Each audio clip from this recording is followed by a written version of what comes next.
ഈശോ മിശിഹായിക്ക് സ്തുതിയായിരിക്കട്ടെ. നമ്മുടെ കർത്താവായ ഈശോ മിശിഹായുടെ കൃപയും സ്നേഹവും സമാധാനവും കരുണയും വാത്സല്യവും എന്നെ കേൾക്കുകയും കാണുകയും ചെയ്യുന്ന നിങ്ങളെല്ലാവരോടും കൂടെ സമൃദ്ധമായി ഉണ്ടാകട്ടെ. ഈശോയിൽ ഏറ്റവും സ്നേഹിക്കപ്പെട്ടവരെ, ഉയർപ്പുകാലത്തിൻ്റെ 6ാം വാരത്തിലേക്ക് നാം പ്രവേശിക്കുമ്പോൾ ഈ ഞായറാഴ്ച സഭ നമുക്ക് ധ്യാനത്തിനായി നൽകുന്ന വചനഭാഗം യോഹന്നാന്റെ സുവിശേഷം 17-ാം അധ്യായം 20 മുതൽ 26 വരെയുള്ള തിരുവചനങ്ങളാണ്. നമുക്കറിയാം, യോഹന്നാന്റെ സുവിശേഷം 17-ാം അധ്യായം വിവരിക്കുന്നത്, ആ അധ്യായം മുഴുവനും വിവരിക്കുന്നത് ഈശോയുടെ മധ്യസ്ഥ പ്രാർത്ഥനയെക്കുറിച്ചാണ്. ഈ ലോകത്തിലായിരിക്കുമ്പോൾ ഈശോ ശിഷ്യന്മാരുടെ കൂടെയായിരുന്നു. എന്നാൽ തൻ്റെ സമയം സമാഗതമായപ്പോൾ ഈശോ പിതാവിൻ്റെ പക്കലേക്ക് പോകുന്നുവെന്ന് മനസ്സിലാക്കി ആ പിതാവിൻ്റെ പക്കലേക്ക് തൻ്റെ ശിഷ്യഗണത്തെയും ചേർത്ത് നിർത്തുവാൻ ഈശോ ആഗ്രഹിക്കുന്നു എന്നുള്ളത് ഈശോയുടെ ദൈവികമായ ഭാവമാണ്. ആ ഒരു നിറവിൽ നിന്നുകൊണ്ടാണ് ഈശോ തൻ്റെ ശിഷ്യന്മാർക്ക് വേണ്ടി പ്രാർത്ഥിക്കുന്നത്. അതിൻ്റെ സാരാംശമാണ് ഈ ഇന്നത്തെ വചനഭാഗത്ത് നമ്മൾ കാണുന്നത്. പ്രാർത്ഥനയുടെ കോറ് എന്ന് വേണമെങ്കിൽ പറയാം. ഇതിൻ്റെ ആദ്യത്തെ ഭാഗത്ത് പ്രധാനമായിട്ട് നമ്മൾ കാണുന്ന ഒരു പ്രധാനപ്പെട്ട ചിന്ത, ഈശോ ശിഷ്യന്മാർക്ക് വേണ്ടി പ്രാർത്ഥിക്കുമ്പോൾ ഈശോയുടെ പ്രാർത്ഥനയ്ക്ക് നിസ്വാർത്ഥത, സ്വാർത്ഥതയില്ലായ്മ ഉണ്ട് എന്നുള്ളതാണ്. പ്രാർത്ഥനയുടെ ആ ഭാവം ഈശോ പ്രകടമാക്കുന്നത് 2 കാര്യങ്ങളിലൂടെയാണ്.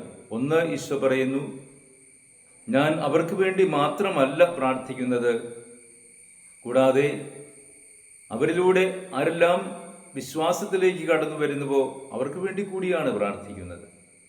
എന്ന് പറഞ്ഞാൽ ഈശോയിൽ വിശ്വസിക്കുന്ന എല്ലാ മക്കൾക്ക് വേണ്ടിയും കർത്താവ് പ്രാർത്ഥിക്കുകയാണെന്ന് ആദ്യം സൂചിപ്പിക്കുകയാണ്.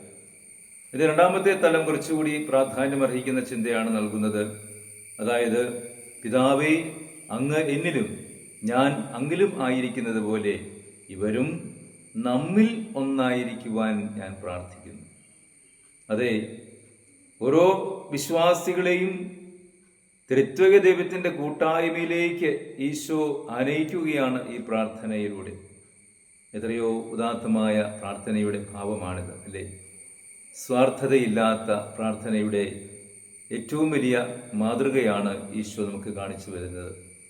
എല്ലാവർക്കും വേണ്ടി പ്രാർത്ഥിക്കുമ്പോൾ ത്രിത്വക ദൈവത്തിൻ്റെ കൂട്ടായ്മയിലേക്ക് പുത്രൻ പിതാവുമായി ഏകീഭവിച്ച് ഒന്നായിരിക്കുന്നത് പോലെ നമ്മുടെ കൂട്ടായ്മയിലേക്ക് അവരെയും ചേർക്കണമേ എന്ന് ഈശോ പിതാവിനോട് പ്രാർത്ഥിക്കുകയാണ്.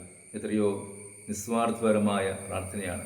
സ്വാർത്ഥതയില്ലാത്ത, എല്ലാവരെയും ഒന്നായി കാണുന്ന, എല്ലാവരെയും സ്നേഹിക്കുന്ന ഈശോയുടെ ഉദാത്ത ഭാവം, ദൈവികമായ ഭാവം ഈ പ്രാർത്ഥനയിൽ നമുക്ക് കാണാവുന്നതാണ്.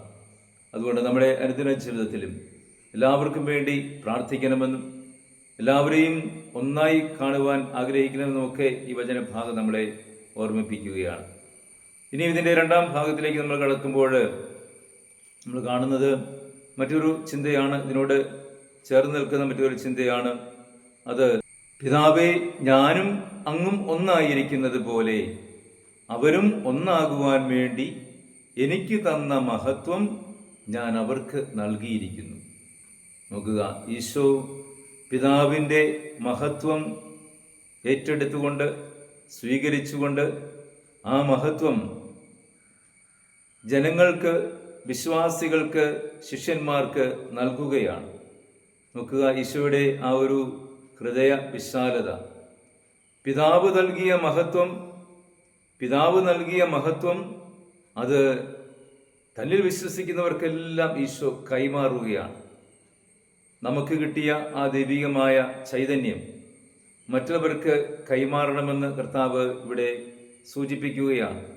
നോക്കുക, നമ്മളൊക്കെ സ്വാർത്ഥരാണ് ഒരു പരിധിവരെ, അല്ലേ? നമുക്ക് കിട്ടിയിരിക്കുന്ന കാര്യങ്ങൾ ആർക്കും കൊടുക്കാൻ പാടില്ല എന്ന് വിചാരിക്കുന്ന ധാരാളം ആളുകളുണ്ട്, അല്ലേ? എന്നാൽ ഈശോയുടെ ഭാവം അതല്ല. ദൈവത്തിൻ്റെ മഹത്വം ഈശോയ്ക്ക് കിട്ടി.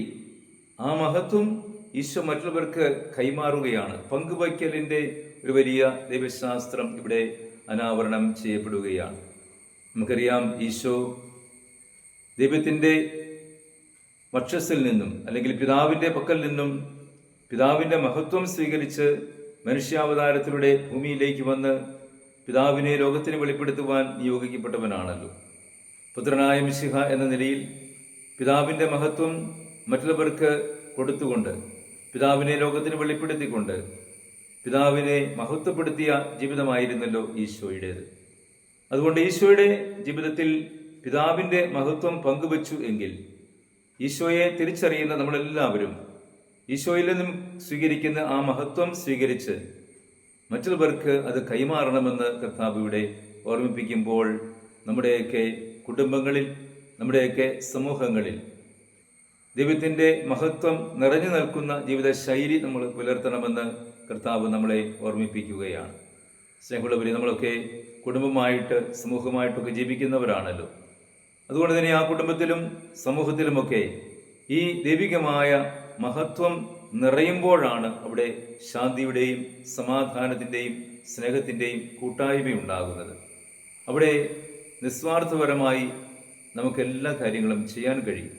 സ്വാർത്ഥതയില്ലാതെ എനിക്ക് എല്ലാം നേടണം എന്നുള്ള ചിന്ത ഒഴിച്ചു മാറ്റി വെച്ചുകൊണ്ട് അല്ലെങ്കിൽ അതിനെ അവഗണിച്ചുകൊണ്ട് എല്ലാവർക്കും എല്ലാമായിരിക്കണം എന്നുള്ള മനോഭാവത്തോടുകൂടി ആ ഒന്നാകലിൻ്റെ സുവിശേഷം കർത്താവ് ഇവിടെ അവതരിപ്പിക്കുകയാണ്.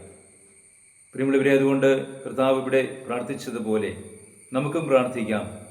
നമുക്ക് കിട്ടിയിരിക്കുന്ന ദൈവിക മഹത്വം, ദൈവിക ചൈതന്യം മറ്റുള്ളവർക്ക് പങ്കുവയ്ക്കുവാനുള്ള എളിമ തരണമേ, സ്വാർത്ഥതയില്ലായ്മ തരണമേ, നിസ്വാർത്ഥപരമായ ജീവിതം നയിക്കുവാൻ അനുഗ്രഹിക്കണമെന്ന് പ്രത്യേകം പ്രാർത്ഥിക്കാം. ഇനി മറ്റൊരു ആശയം കൂടി ഇവിടെ നമുക്ക് കാണാൻ സാധിക്കും. പിതാവും പുത്രനുമായുള്ള സ്നേഹം എന്ന് പറയുന്നത് തീവ്രമായ സ്നേഹമാണ് എന്ന് ഈ സുവിശേഷം പലയിടങ്ങളിലായിട്ട് യോഹന്നാൻ അവതരിപ്പിക്കുന്നുണ്ട്. യോഹന്നാന്റെ സുവിശേഷത്തിൽ പ്രകടമായി നിലകൊള്ളുന്ന ഒരു ആശയമാണ് സ്നേഹത്തിൻ്റെ ഭാവം. ദൈവം സ്നേഹമാകുന്നു എന്ന് പറഞ്ഞു വയ്ക്കുന്നതും യോഹന്നാൻ ലേഖകനാണല്ലോ. അപ്പോൾ ദൈവത്തിൻ്റെ സ്നേഹത്തിൻ്റെ നിറവ് എന്ന് പറയുന്നത് ഒന്നാകലിൽ നിന്നും ലഭിക്കുന്നതാണ്. അല്ലെങ്കിൽ ദൈവവുമായുള്ള ഒന്നാകലിലൂടെ ഒരു മനുഷ്യന് ലഭിക്കുന്ന വൈകാരികമായ ഭാവമാണ് സ്നേഹം എന്നത്. സ്നേഹിക്കാൻ കഴിയണമെങ്കിൽ ദൈവവുമായി ഒന്നാകണം. ദൈവവുമായി ഒന്നാകുക എന്ന് പറയുന്നത് പ്രാർത്ഥനയിലുള്ള ജീവിതമാണ്. പ്രാർത്ഥിക്കുന്ന വ്യക്തികൾ എപ്പോഴും ദൈവത്തിൻ്റെ അടുത്തിരിക്കുന്നവരാണ്. ദൈവത്തിൻ്റെ അടുത്തിരുന്നാൽ നമുക്ക് എന്താണ് കിട്ടുക? ദൈവം സ്നേഹമായതുകൊണ്ട് ആ സ്നേഹം മാത്രമേ നമുക്ക് കിട്ടുകയുള്ളൂ. അതുകൊണ്ട് ദൈവത്തിൻ്റെ അടുത്തിരുന്ന് പ്രാർത്ഥിക്കുന്നവരാണെങ്കിൽ ദൈവത്തിൻ്റെ സ്നേഹത്തിലേക്ക് നമ്മൾ വളരുകയാണ്. അപ്പോൾ ആ സ്നേഹമാണ് നമ്മുടെ ജീവിതത്തിൻ്റെ ഭാഗമാക്കി മാറ്റുകയും ആ സ്നേഹമാകുന്ന വികാരം ദൈവത്തിൽ നിന്നും സ്വീകരിച്ച് അത് ഉൾക്കൊണ്ടുകൊണ്ട് മറ്റുള്ളവർക്ക് പങ്കുവയ്ക്കുവാൻ തയ്യാറാവുകയും ചെയ്യണമെന്ന് തിരുവചനം നമ്മളെ ഓർമ്മിപ്പിക്കുകയാണ്. അതുകൊണ്ട് ഒന്നാകലും സ്നേഹവും തമ്മിൽ പരസ്പരം പൂരകങ്ങളാണ്, ബന്ധിതമാണ്. ദൈവവുമായി ഇഴുകിച്ചേർന്നവർക്ക്, ഒന്നാകുന്നവർക്കാണ് ദൈവത്തിൻ്റെ സ്നേഹത്തിൽ വളരുവാൻ കഴിയുകയും ആ സ്നേഹം നുകർന്ന് പകരുവാൻ കഴിയുകയും ചെയ്യുക. അതുകൊണ്ട് കർത്താവിൻ്റെ സ്നേഹത്തിലേക്ക് വളരുവാൻ കർത്താവ് നമ്മളെ ആഹ്വാനം ചെയ്യുകയാണ് ഒന്നാകലിൻ്റെ സുവിശേഷം അവതരിപ്പിക്കുന്നതിലൂടെ. എല്ലാവരും ഒന്നായി കാണുവാൻ ആഗ്രഹിക്കുന്ന ഈശോയുടെ ആ ദൈവികമായ ഭാവം നമുക്കൊക്കെ ഉൾക്കൊള്ളാൻ സാധിക്കണമെന്നും അതുവഴി സ്നേഹത്തിൻ്റെ നിറവിലായിരുന്നു കൊണ്ട് സ്നേഹത്തിൻ്റെ ജീവിതം നയിക്കണമെന്നും കർത്താവ് നമ്മളെ ഓർമ്മിപ്പിക്കുകയാണ്. ഇനിയും നാലാമതായി മറ്റൊരു ആശയം കൂടി നമുക്കിവിടെ കാണാൻ സാധിക്കുന്നത്, ഈശോ ദൈവം നൽകിയ ദൈവത്തിൻ്റെ നാമം അത് ലോകത്തെ അറിയിച്ചു. നമ്മുടെ ഓരോരുത്തരെയും ദൗത്യം അതാണ്.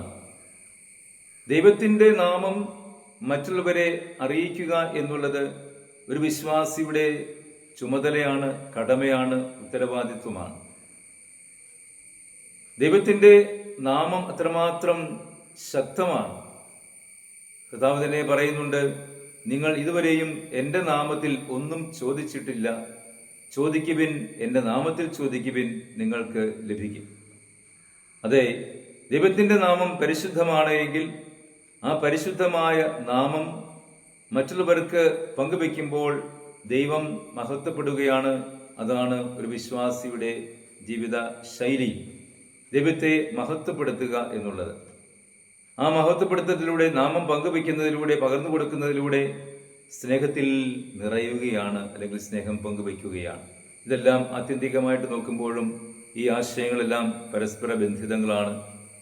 നിസ്വാർത്ഥപരമായി പ്രാർത്ഥിക്കുക, എല്ലാവരെയും ഒന്നായി കാണുക, എല്ലാവരെയും ദൈവത്തിൻ്റെ പക്കലേക്ക് കൂട്ടിക്കൊണ്ടുവരിക, പ്രാർത്ഥനയിൽ കേന്ദ്രീകൃതമായ ജീവിതം നയിക്കുക, ഒരുമിച്ച് ജീവിക്കുമ്പോൾ ഒന്നായി ജീവിക്കുക, ആരെയും വേറിട്ട് കാണാതിരിക്കുക, എല്ലാവരെയും സഹോദരങ്ങളെപ്പോലെ സ്നേഹത്തിൻ്റെ മാർഗത്തിലൂടെ നോക്കിക്കണ്ടുകൊണ്ട്, സ്നേഹം പങ്കുവെച്ചുകൊണ്ട്, ദൈവത്തിൻ്റെ നാമം മഹത്വപ്പെടുത്തിക്കൊണ്ട് ജീവിക്കുക എന്നൊക്കെയുള്ള ആശയങ്ങളെല്ലാം പരസ്പര ബന്ധിതങ്ങളാണ്. എങ്കിലും അവയെല്ലാം നമ്മുടെ ജീവിതത്തിൻ്റെ ഭാഗമാക്കി മാറ്റുമ്പോഴാണ് നമ്മളും ദൈവത്തെ മഹത്വപ്പെടുത്തുന്നവരായി മാറുന്നുവെന്ന് കർത്താവ് നമ്മളെ ഓർമ്മിപ്പിക്കുന്നു.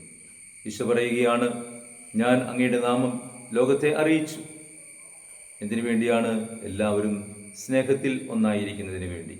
അത് ഞാൻ ഇനിയും അറിയിക്കുമെന്ന് കർത്താവ് പറയുകയാണ്. എന്ന് പറയുമ്പോൾ ഈശോയുടെ ഉത്ഥാനത്തിന് ശേഷം വീണ്ടും പ്രത്യക്ഷപ്പെടുമ്പോഴൊക്കെ കർത്താവ് ഈ സ്നേഹത്തിൻ്റെ സുവിശേഷമാണ് ശിഷ്യന്മാർക്ക് പകർന്നു കൊടുക്കുന്നത്. നിങ്ങൾക്ക് സമാധാനം എന്ന് പറഞ്ഞുകൊണ്ട്, സമാധാനം നഷ്ടപ്പെട്ടവർക്ക് സമാധാനം കൊടുത്തുകൊണ്ട്, എല്ലാവരും സമാധാനത്തിലും സ്നേഹത്തിൻ്റെ കൂട്ടായ്മയിലും ആയിരിക്കുവാൻ ആഗ്രഹിച്ചുകൊണ്ട് കർത്താവ് അവർക്ക് പ്രചോദനം കൊടുക്കുകയാണ്. നമ്മുടെ അനുദിന ജീവിതത്തിലും നിരന്തരമായ പ്രാർത്ഥനയിൽ വളർന്നുകൊണ്ട്, നിസ്വാർത്ഥമായി എല്ലാവർക്കും വേണ്ടി പ്രാർത്ഥിച്ചുകൊണ്ട്, എല്ലാവരെയും സ്നേഹിച്ചുകൊണ്ട്, ദൈവത്തിൻ്റെ നാമം മഹത്വപ്പെടുത്തിക്കൊണ്ട്, നമ്മളിലുണ്ടാകുന്ന ദൈവിക ചൈതന്യം മറ്റുള്ളവർക്ക് പങ്കുവെച്ചുകൊണ്ട്, ദൈവത്തിൻ്റെ നാമം മഹത്വപ്പെടുത്തി സ്നേഹത്തിൻ്റെ നിറവിൽ ജീവിക്കുന്നവരായി മാറുവാൻ ആത്മാർത്ഥമായിട്ട് നമുക്ക് ആഗ്രഹിക്കാം. അതിനുള്ള കൃപാവരത്തിനായി ഈശോയോട് പ്രാർത്ഥിക്കാം. സ്നേഹം തന്നെയായ ഈശോ നമ്മളെല്ലാവരെയും സമൃദ്ധമായി അനുഗ്രഹിക്കട്ടെ. നമ്മുടെ കർത്താവ് ഈശോ മിശിഹായുടെ കൃപയും പിതാവായ ദൈവത്തിൻ്റെ സ്നേഹവും പരിശുദ്ധാത്മാവിൻ്റെ സഹവാസവും നാം എല്ലാവരോടും കൂടി ഉണ്ടായിരിക്കട്ടെ, ഇപ്പോഴും എപ്പോഴും എന്നേക്കും.